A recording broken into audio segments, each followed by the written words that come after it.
Patterns of biodiversity. So how the biodiversity varies, because many factors influence the biodiversity. So first one is latitudinal gradients.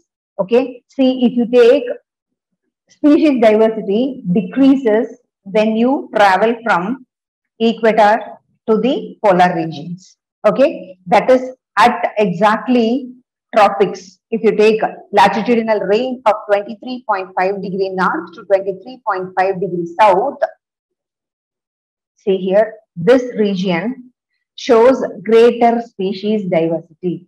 Species diversity is more, okay, when you compare with the polar regions. Species diversity is less here. Yes, examples have been given. See, first example is number of bird species. So if you compare the number of bird species in Colombia, which is very nearer to equator, it is having 1,400 species. And India, it is also present in tropical region. That shows greater than 1,200 species.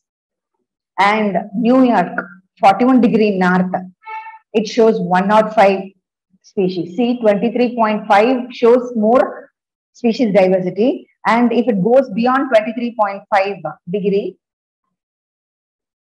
the number of species getting reduced.